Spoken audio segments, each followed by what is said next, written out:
KPMG Fréquence Banque.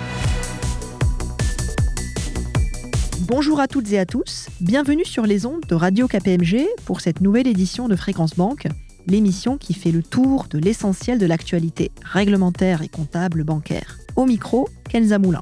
C'est un plaisir pour moi de vous retrouver en ce mardi 26 mars 2024 avec trois associés de KPMG. Arnaud Bourdeil, responsable du secteur banque, Faisal El Belrami, spécialiste des enjeux de cybersécurité dans le secteur financier, et Sylvie Miette, responsable de la plateforme Finance Durable. Aujourd'hui, deux titres à la une de l'actualité bancaire, la publication par l'autorité de contrôle prudentiel et de résolution de ses priorités de supervision pour l'année 2024 et le lancement de plusieurs consultations par l'EBA en lien avec sa feuille de route sur le paquet bancaire applicable au 1er janvier 2025. Après ce tour d'horizon de l'actualité réglementaire, que nous ferons avec Arnaud Bourdeil, j'aurai le plaisir d'interviewer Faisal El Belrami sur le premier exercice de stress test cyber qu'a lancé la BCE le 3 janvier 2024. Enfin, nous clôturerons l'émission avec notre traditionnelle chronique verte présentée par Sylvie Miette. KPMG Fréquence Banque. Débutons le tour d'horizon de l'actualité réglementaire bancaire avec vous, Arnaud Bourdeil. Bonjour Arnaud. Bonjour Kenza, bonjour à tous. On commence tout de suite par une actualité franco-française. L'autorité de contrôle prudentiel et de résolution a publié le 15 janvier dernier ses priorités de supervision prudentielle pour l'année 2024. Bien que les banques se soient montrées résilientes en 2023 face aux épisodes de crise bancaire, aux différents chocs macroéconomiques et géopolitiques, la CPR souhaite maintenir cette solidité avec une vigilance renforcée sur l'ensemble des risques pesant sur le système financier. Au-delà de cet aspect conjoncturel, la CPR a pris en compte dans sa feuille de route des dimensions liées aux transformations structurelles que connaît le secteur financier, notamment la gestion des risques cyber et climatiques. Oui Kenza, la CPR a d'ailleurs élaboré sa feuille de route 2024 à partir d'une cartographie des risques du système financier français, établie conjointement avec la Banque de France. Cette feuille de route intègre à la fois les priorités du contrôle du mécanisme de supervision unique, du Conseil de résolution unique, de l'Autorité bancaire européenne et de l'Agence européenne des assurances et des pensions professionnelles. C'est un programme de travail très riche et très complet dans lequel la CPR a d'abord défini 4 axes stratégiques pour ensuite déterminer ses priorités. Oui, effectivement, la CPR a défini 4 axes de travail stratégiques qui sont maintenir et renforcer la sécurité et la solidité des secteurs de la banque et de l'assurance face aux risques macroéconomiques, financiers et géopolitiques, remédier aux vulnérabilités structurelles et être proactif face aux nouveaux risques, identifier et remédier aux risques d'inconduite selon les termes utilisés par la CPR elle-même, tout en maintenant des dispositifs de lutte anti-blanchiment à un niveau élevé de qualité, et enfin, poursuivre la modernisation de la CPR, accroître son efficacité et aussi contribuer au plan stratégique de la Banque de France. Pour répondre à ces 4 axes stratégiques, la CPR s'est fixé 3 priorités principales pour 2024, essentiellement tournées vers la résolution, avec une première priorité qui consiste à s'inscrire dans la stratégie 2028 du Conseil de résolution unique. Face aux risques liés au taux d'intérêt, aux tensions inflationnistes et à la volatilité du prix des actifs immobiliers et financiers, la CPR sera en effet attentive à la gestion ALM des banques. Elle suivra les impacts de ces risques sur les spécificités du modèle français. Je pense ici notamment à l'épargne réglementée ou encore au crédit immobilier à taux fixe. La CPR annonce également qu'elle suivra de très près l'application des normes du Haut Conseil de stabilité financière sur les conditions d'octroi des crédits immobiliers que j'ai déjà eu l'occasion de vous présenter sur ces ondes. Et en matière de liquidité, Arnaud ? Alors justement, dans le contexte du remboursement des TLTRO, la CPR va regarder de près le risque de liquidité et de refinancement des établissements bancaires et s'intéressera à la diversification et à la stabilité de leurs dépôts. Deuxième priorité de la CPR, qui concerne cette fois les sociétés d'assurance et qui touche donc mécaniquement nos banques assureurs français.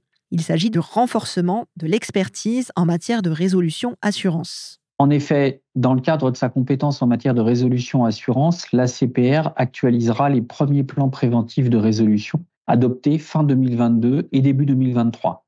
L'autorité poursuivra également le développement de ces méthodes de mise en œuvre des outils de résolution en approfondissant les questions de tests d'intérêt public et de choix du ou des points d'entrée pour la stratégie de résolution. Dans le prolongement de ces travaux, la CPR réalisera des analyses horizontales des plans préventifs de rétablissement transmis par les groupes d'assurance sur les parties relatives aux fonctions critiques, à leur séparabilité et aux différentes interconnexions afin que l'autorité identifie les bonnes pratiques destinées aux groupes d'assurance. On a parlé de 3 priorités pour 2024. La dernière priorité porte sur la poursuite de la stratégie d'influence, pour reprendre les termes mêmes de la CPR. De quoi s'agit-il, Arnaud ? Dans le cadre de cette dernière priorité, la CPR souhaite poursuivre, en les renforçant, ses analyses et ses interactions avec les banques via la publication de documents de réflexion et la réalisation d'analyses horizontales permettant de fournir aux banques des états comparatifs de leur degré de préparation à la résolution. La CPR annonce qu'elle va analyser les plans de réorganisation des activités post-résolution préparés par les banques. Elle va également réaliser des analyses des travaux engagés en matière de séparabilité.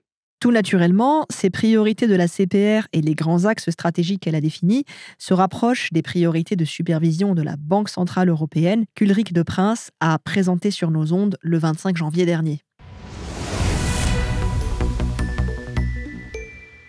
Passons maintenant à l'actualité européenne, avec plusieurs consultations lancées par l'EBA sur le risque opérationnel et les engagements hors bilan. Ces consultations font écho à la mise en œuvre de Bâle IV au 1er janvier 2025 et au mandat en cours dans le cadre de la feuille de route CRR3-CRD6 de l'EBA. L'autorité bancaire européenne a donc lancé le 20 février 2024 une série de 5 consultations sur le risque opérationnel. Ces consultations étaient très attendues par les banques qui travaillent depuis décembre dernier avec le lancement des premières consultations sur les états COREP et Pilier 3. Ces nouvelles consultations sur le risque opérationnel complètent donc ce premier volet publié en décembre, Arnaud.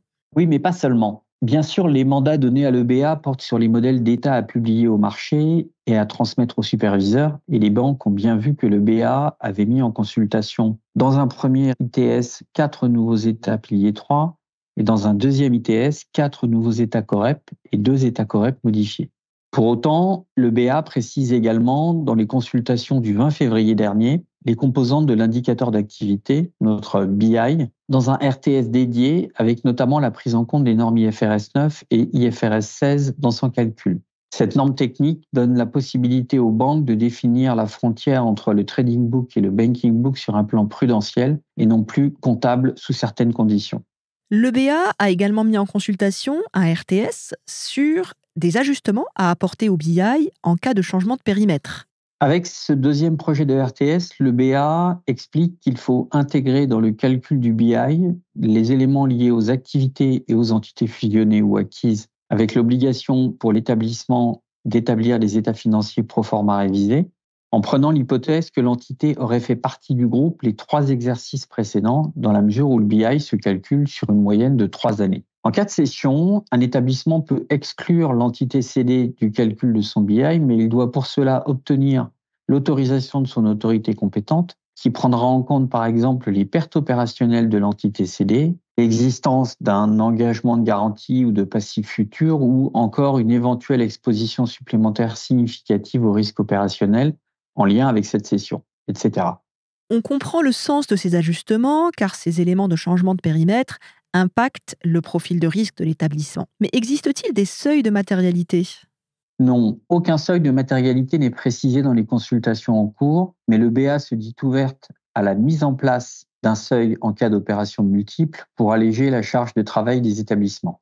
On encourage donc les établissements à bien aborder ce point dans leur réponse à ces consultations via la Fédération des banques françaises. Vous avez présenté 4 consultations sur les 5. Sur quoi porte la dernière ? Pour faciliter le calcul du BI, le BA a mis en consultation une cartographie reliant les éléments de calcul du BI avec les états FinRep. Le choix du reporting FinRep a été motivé par la prise en compte dans le développement des modèles FinRep des normes IFRS et des normes nationales. Ce mapping a été accueilli favorablement par les établissements et devrait faciliter le calcul. Ces consultations sont ouvertes jusqu'au 30 avril pour les 2 ITS portant sur les états déclaratifs, COREP et Pilier 3, et jusqu'au 21 mai pour les 3 RTS-ITS relatifs à l'indicateur d'activité, le fameux BI.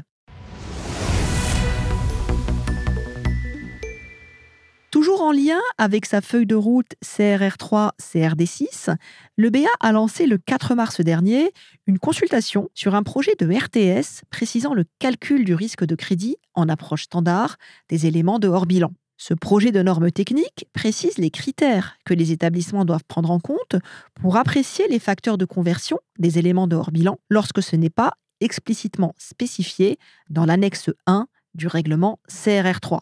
Oui, mais on rappelle également à nos auditeurs que le règlement CRR3 introduit 2 nouveaux facteurs de conversion de 10% et de 40% pour rendre plus sensible au risque le traitement des éléments de hors bilan qui doivent désormais être répartis dans 5 classes de risque, avec chacune son propre facteur de conversion, respectivement 10, 20, 40, 50 et 100%. On vise bien ici les engagements de hors bilan donnés. Oui, sachant que le règlement CRR3 redéfinit la notion même des engagements au sens prudentiel comme étant la combinaison d'un accord juridiquement contraignant d'une part et d'une acceptation de la part du client d'autre part. Le règlement précise que les accords qui peuvent être annulés lorsque le débiteur ne remplit pas les conditions énoncées dans l'accord demeurent des engagements. Ils devront donc se voir appliquer un facteur de conversion. Oui, c'est dans ce cadre que le BA précise dans cette consultation les différents facteurs pouvant limiter la capacité des banques à annuler les engagements révocables sans condition, qui se voient, comme vous le signalez justement, désormais appliquer un facteur de conversion de 10% versus 0% aujourd'hui. Ils vont donc générer une exigence de fonds propres supplémentaire à prendre en compte par les banques dans le calcul de leur ratio de solvabilité. Cette consultation est ouverte jusqu'au 4 juin 2024 avec une audience publique prévue le 22 avril. Nous en avons terminé avec notre tour d'horizon de l'essentiel de l'actualité réglementaire bancaire.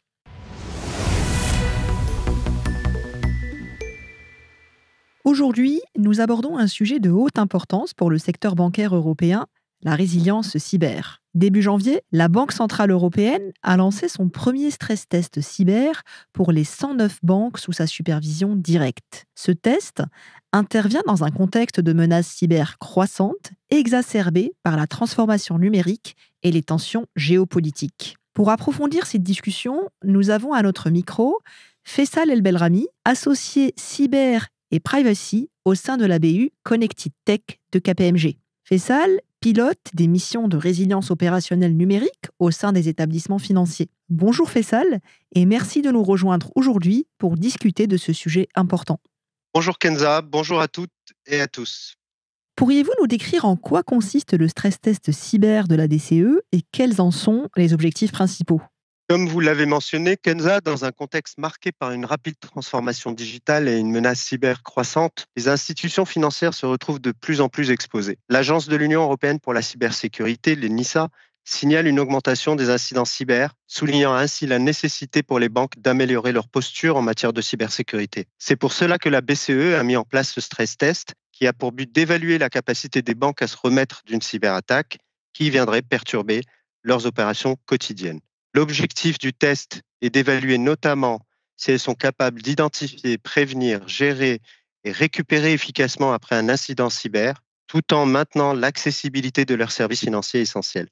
Les banques devront être en mesure de signaler aux autorités l'impact et les conséquences d'un événement cyber sur leur organisation dans un délai très court, mais aussi d'expliquer précisément comment elles réagiraient face à une attaque. Je précise que cet exercice n'est pas un test d'intrusion classique. Il ne vise pas à tester les mesures préventives contre les cyberattaques, mais plutôt à simuler les capacités de récupération et à évaluer l'efficacité des mesures de réponse déployées par la banque. Ces éléments de contexte étant posés, parlons maintenant de l'approche adoptée par la BCE pour sa mise en œuvre. Alors la BCE a choisi pour ce cyber stress test, qui est le premier de ce genre, de simuler une cyberattaque qui viserait l'intégrité des données d'un core banking system. La BCE a cependant prévu 2 approches. Et l'approche, en fait, dépend du caractère systémique ou pas de l'établissement. Une première approche simplifiée a eu lieu de janvier à février pour tous les établissements financiers participant au stress test. Ces banques ont dû répondre à un questionnaire, centaines de questions, portant notamment sur l'impact de l'attaque, sur leur métier critique et détaillant les mesures en place pour y faire face. Donc, il s'agit surtout d'étayer les réponses par des preuves adéquates avant de renvoyer le questionnaire au superviseur et d'apporter les précisions demandées au fur et à mesure que les éléments étaient fournis. La deuxième approche, plus approfondie, elle se déroule de mars à avril et ne concerne que les 28 banques les plus systémiques du MSU. Il s'agit cette fois de réaliser un test réel de la résilience du système d'information de ces banques, le tout supervisé sur site par la Banque centrale. À l'heure où nous parlons, les tests sont donc en cours. Quels sont les principaux challenges à relever par les banques et surtout quels conseils pouvez-vous leur prodiguer?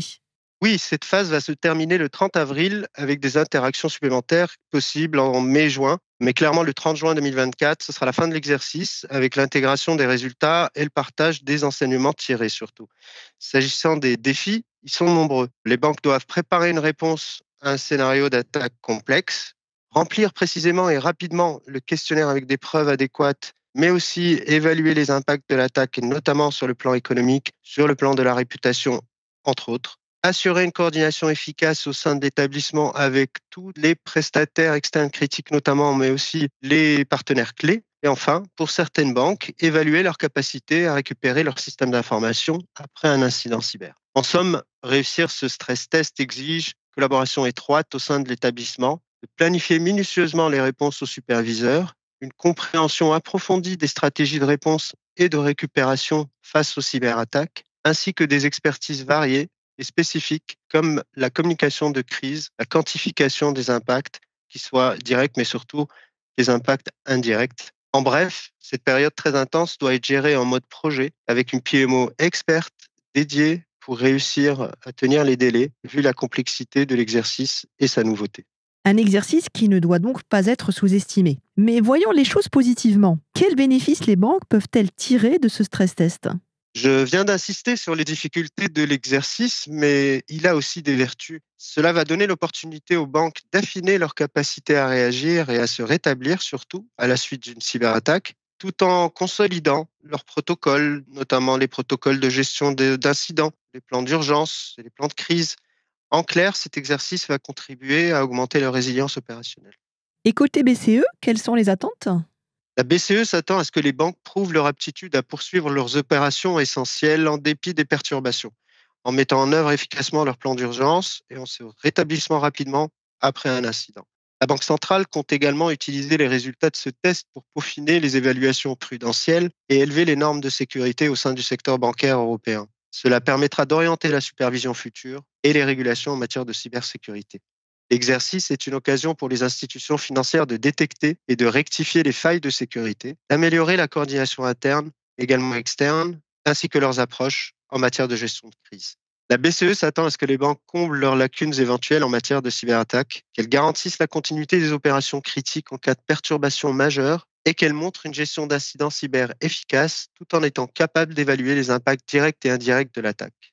Le cyberstress test de la BCE représente un pas important vers la préparation aux cyberattaques. Comment cet exercice s'intègre dans d'autres réglementations, qu'elles soient d'ailleurs françaises ou européennes?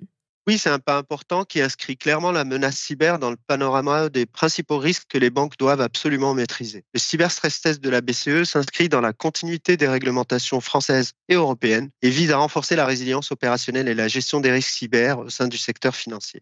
Au premier rang, je citerai DORA ou Digital Operational Resilience Act, qui est une initiative majeure de l'Union européenne et qui, à partir de janvier 2025, nécessitera des banques de nouvelles exigences pour la gestion des risques liés aux TIC dans le secteur financier. DORA vise aussi à assurer que les entités financières, y compris les banques, sont préparées à résister et à se rétablir surtout des perturbations numériques, en élargissant la surveillance à des fournisseurs tiers de services, notamment des services TIC, ce qui est essentiel dans notre écosystème financier de plus en plus interconnecté. En parallèle, le framework cyber européen en cours de transposition en France promeut une méthode proactive pour tester la résilience cyber des entités financières à travers des tests offensifs qu'on appelle red teaming, construits sur la base de techniques d'attaque réelles observées sur le terrain. Ces tests conçus sur mesure pour chaque entité visent à mettre à l'épreuve les défenses et les capacités de réponse pour identifier les forces et les faiblesses du dispositif en simulant des attaques réelles, réalistes, sévères et plausibles. Cela va permettre à la banque d'améliorer significativement sa maturité cyber. Une autre réglementation importante, la directive européenne NIS 2, qui est la deuxième version de la première directive, NIS, renforce significativement la cybersécurité en Europe. Ce texte couvre de nombreux opérateurs de services essentiels et leur impose des obligations de sécurité plus strictes et inclut les secteurs vitaux comme la banque. Et en France, en matière de réglementation française? En France, la loi de programmation militaire ou LPM, la dernière date donc de 2024 de cette année et va s'étaler jusqu'en 2030, complète les efforts de l'Europe au niveau national en désignant des opérateurs d'importance vitale et en leur imposant des obligations juridiques spécifiques pour garantir le niveau de sécurité adéquat. Donc le cyberstress test de la BCE s'intègre dans un cadre réglementaire large et assez étoffé. Et cette approche coordonnée assure que les banques ne se contentent pas de répondre à certains critères spécifiques ou à certaines réglementations particulières, mais qu'elles adoptent une vision holistique et intégrée de la cybersécurité. Cet exercice devrait faciliter l'adhésion aux diverses normes réglementaires et prévenir les risques d'amende pour non-conformité. Et comment KPMG accompagne les banques dans le cadre de cet exercice ? Le stress test est toujours en cours. On pourra donc en tirer les enseignements d'ici quelques mois, mais on sait d'ores et déjà qu'il y aura un chantier à couvrir autour du suivi et de la remédiation. Pour cela, KPMG va accompagner les banques sur différents aspects, en organisant des ateliers de travail pour comprendre les constats identifiés lors du stress test. Nous allons aussi identifier, définir, prioriser, faire valider par le top management les réponses à apporter aux superviseurs, ainsi que les actions de remédiation à mettre en œuvre. Cela va nous conduire à définir une feuille de route avec les établissements intégrant le budget, les ressources nécessaires ainsi que les compétences et les priorités des banques. Il faudra à un moment donné réaliser des revues techniques des nouvelles mesures implémentées pour s'assurer que les actions qui ont été mises en place remédient bien aux faiblesses identifiées lors du cyberstress test. Et aujourd'hui, nous accompagnons une douzaine de banques sur l'ensemble du stress test, mais certaines nous sollicitent seulement sur le volet suivi et remédiation. Et en conclusion, Faisal, vous diriez ?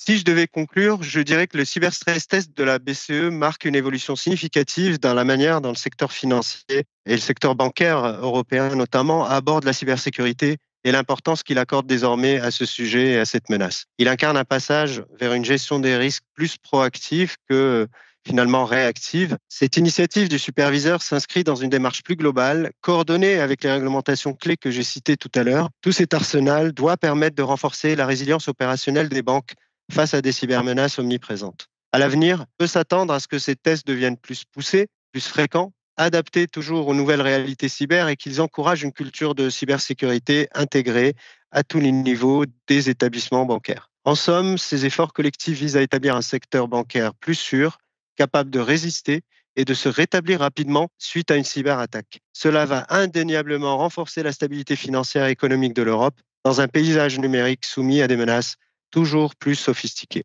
Un grand merci à vous pour votre éclairage sur ce sujet d'une grande actualité. Et je précise que KPMG réalise un benchmark européen auquel les banques peuvent participer pour partager leur niveau de maturité et leurs bonnes pratiques. N'hésitez pas à contacter Faisal El Belrami si vous souhaitez y participer.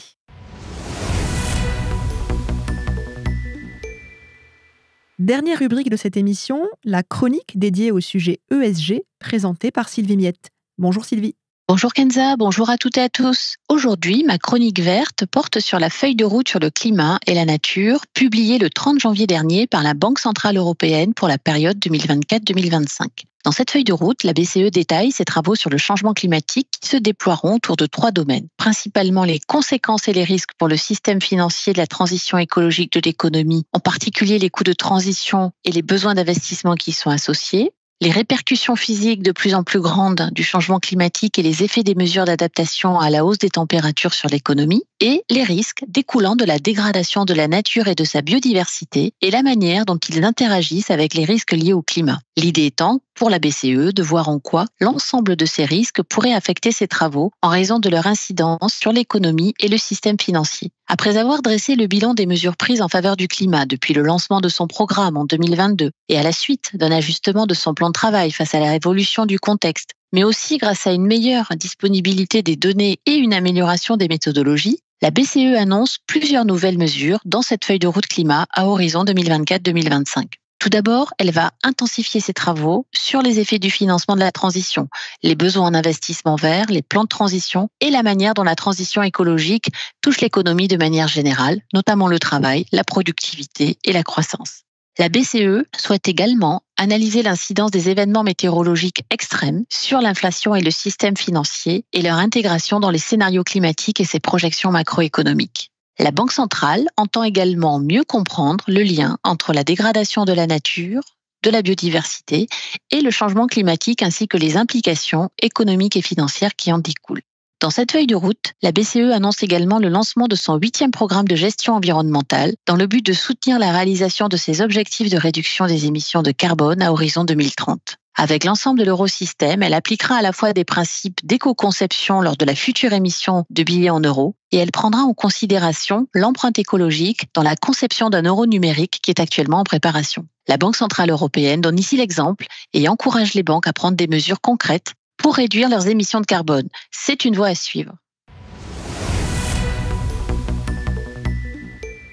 Clôturons cette émission avec les principales publications KPMG parues depuis notre dernière émission, à savoir notre étude sur la performance des grands groupes bancaires français au 31 décembre 2023 et notre traditionnel ActuBank du mois de février. Toutes ces publications ont été adressées à tous nos abonnés et sont aussi disponibles sur kpmg.fr. Un grand merci aux 3 experts qui se sont exprimés aujourd'hui et un grand merci à nos auditeurs pour leur attention et leur fidélité. Cette émission est maintenant terminée.